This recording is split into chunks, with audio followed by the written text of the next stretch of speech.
શું તમને પણ મારી જેમ ગાર્લિક બ્રેડ ખૂબ જ ભાવે છે? તો ચાલો આજે હું તમારી માટે એકદમ સરળતાથી અને ફક્ત 3 થી 4 મિનિટમાં જ બની જતી આ ગાર્લિક બ્રેડની રેસિપી લઈને આવી છું.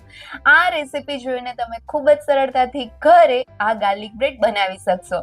જો તમને કુકિંગ આવડતું હોય કે ના આવડતું હોય તો પણ તમે આ ગાર્લિક બ્રેડ ઘરે બનાવી શકશો. તો તેના માટે સૌથી પહેલા 2 થી 3 ચમચી જેટલું તેલ ગરમ કરીશું અને તેમાં 1/4 કપ જેટલી અથવા તો 3 થી 4 ચમચી જેટલી લસણની કળી લઈ તેને ગેસની મીડિયમ ફ્લેમ ઉપર લસણની કળીનો ગોલ્ડન બ્રાઉન કલર થાય ત્યાં સુધી તેને સાતળીને પકાવી લેશું. લસણને જ્યારે પકાવીએ ત્યારે ગેસની ફ્લેમ મીડિયમ ટુ સ્લો જ રાખવી, જેથી કરીને લસણ પાકીને એકદમ સોફ્ટ થઈ જાય. જો ગેસની ફ્લેમ હાઈ હશે તો લસણનો કલર ચેન્જ થઈ જશે, પણ લસણ બરાબર રીતે સોફ્ટ નહીં થાય. એટલે લસણ ઉપરથી મસ્ત ગોલ્ડન કલરનું અને થોડું સોફ્ટ થઈ જાય ત્યાં સુધી તેને પકાવવાનું છે. અને આ રીતે લસણ ગોલ્ડન કલરનું થઈ જાય અને સોફ્ટ પણ થઈ જાય એટલે તેને તેલમાંથી કાઢીને એક બાઉલમાં કાઢી લેશું. હવે આ તળેલા લસણને આપણે સ્પૂનની મદદથી અથવા તો કોઈ પણ દસ્તાની મદદથી અથવા તો મિક્સી જારમાં બરાબર રીતે ક્રશ કરવાનું છે. જો મિક્સરમાં આપણે આટલા લસણ માટે ક્રશ કરીએ તો મિક્સી જાર આખું બગાડવું પડે. એના કરતાં આ રીતે મડલર હોય અથવા તો દસ્તો હોય અથવા તો કાંટા ચમચી હોય, કોઈની મદદથી તમે આ લસણને મેશ કરી શકો છો અને તેને ચોપરમાં ચોપ પણ કરી શકો છો. તો આ રીતે લસણ બરાબર રીતે મેશ થઈ જાય ત્યાર પછી આપણે તેમાં બટર ઉમેરીશું. તો અહીંયા અંદાજે મેં 4 ચમચી જેટલું બટર લીધું છે. અહીંયા તમે બટર અને લસણની ક્વોન્ટિટી તમારે જે રીતે ગાર્લિક બ્રેડ બનાવવી હોય તે રીતે વધુ ઓછી રાખી શકો છો. અને તેની સાથે જ ઓરેગાનો મિક્સ એટલે કે અહીંયા મેં પિઝા સિઝનિંગ નાખ્યું છે. પિઝા સિઝનિંગની જગ્યાએ તમે ચીલી ફ્લેક્સ અથવા તો ઓરેગાનો પણ ઉમેરી શકો છો. અને હવે આ બધી જ વસ્તુને બરાબર રીતે મિક્સ કરી લેશું. જો બટર વધારે કઠણ લાગતું હોય ને તો તમે તેને થોડું ગેસ ઉપર અથવા તો ઓવનમાં ગરમ કરીને પીગાડી શકો છો. અને થોડી વાર તે મિક્સ થતી વખતે થોડી વાર લાગશે, પણ થોડી વારમાં જ બટર અને લસણ બરાબર રીતે મિક્સ થઈ ગયું છે. તો આપણું આ ગાર્લિક બ્રેડ માટેનું ગાર્લિક બટર તૈયાર થઈ ગયું છે.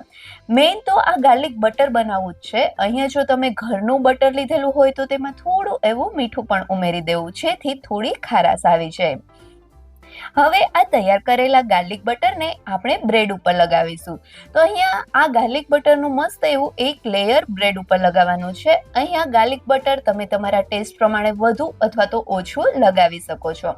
અને બ્રેડની એક સાઈડ જ આ બટર લગાવવાનું છે, બંને સાઈડ બટર લગાવવાની કોઈ જ જરૂર નથી. હવે આ બટર લગાવેલી બ્રેડ ઉપર આપણે થોડું ચીઝ ભભરાવી દેશું. અહીંયા ચીઝ તમે તમારા ટેસ્ટ પ્રમાણે વધુ અથવા તો ઓછું ઉમેરી શકો છો. અને આ ગાર્લિક બ્રેડમાં કદાચ ચીઝ ઓછું હશે ને તો પણ ગાર્લિક બ્રેડનો ટેસ્ટ ખૂબ જ સારો આવે છે. ચીઝ એકદમ ઓપ્શનલ છે, ચીઝ નહીં ઉમેરો તો પણ ચાલશે. હવે આ તૈયાર કરેલી ચીઝ અને બટરવાળી બ્રેડને કોઈ પણ માઇક્રોવેવ સેફ પ્લેટમાં રાખી 30 સેકન્ડ માટે માઇક્રોવેવ કરી લેશું. અને 30 સેકન્ડમાં તમે જોઈ શકો છો કે ચીઝ મસ્ત રીતે ઓગળી ગયું છે અને ગાર્લિક બ્રેડની મસ્ત સુગંધ પણ આવવા લાગી છે. અહીંયા જોઈ શકાય છે કે આપણી આ ગાર્લિક બ્રેડ તૈયાર છે. પણ જો તમારી પાસે માઇક્રોવેવ ના હોય તો તમે ગેસ ઉપર પણ આ ગાર્લિક બ્રેડ તૈયાર કરી શકો છો. તો તેના માટે નોનસ્ટિક લોઢીને ગરમ મૂકવાની. લોઢી થોડી ગરમ થાય એટલે તેમાં તૈયાર કરેલી બ્રેડને મૂકી દેવાની. પછી ઉપરથી ઢાંકણ ઢાંકીને ગેસની સ્લો ફ્લેમ ઉપર જ ચીઝ બરાબર રીતે ઓગળે ત્યાં સુધી તેને પકાવવાની. અને થોડી વાર પછી જ અહીંયા જોઈ શકાય છે કે બ્રેડ ઉપર રહેલું ચીઝ મસ્ત રીતે ઓગળી ગયું છે. તો હવે આ તૈયાર થયેલી બ્રેડને આપણે એક પ્લેટમાં લઈ લેશું. અને અહીંયા જોઈ શકાય છે કે આપણી આ ગાર્લિક બ્રેડ કેટલી મસ્ત બની છે. આપણે જે લોઢી ઉપર બ્રેડ બનાવી છે ને તે બ્રેડ થોડી ક્રિસ્પી થશે, જ્યારે માઇક્રોવેવમાં આપણે જે બ્રેડ કરી છે તે સોફ્ટ થશે. જો તમને ક્રિસ્પી બ્રેડ પસંદ હોય તો તેને હંમેશા ગેસ ઉપર જ બનાવી અને જો સોફ્ટ ગાર્લિક બ્રેડ ભાવતી હોય તો માઇક્રોવેવમાં કરી શકો છો. અને હવે આ તૈયાર થયેલી ગરમા ગરમ ગાર્લિક બ્રેડને કેચઅપ સાથે સર્વિંગ પ્લેટમાં સર્વ કરીશું. તો છે ને આ ગાર્લિક બ્રેડ ઘરે બનાવવી કેટલી સહેલી. તો તમે પણ આ ગાર્લિક બ્રેડ ઘરે જરૂરથી ટ્રાય કરજો અને મને કમેન્ટ કરીને કહેજો કે તમને આ રેસીપી કેવી લાગી. જો રેસીપી ગમે તો વિડીયોને લાઈક કરજો અને તમારા ફ્રેન્ડ સાથે શેર પણ કરજો. અને હા, મારી ચેનલને સબસ્ક્રાઇબ કરવાનું ભૂલતા નહીં. Thank you so much.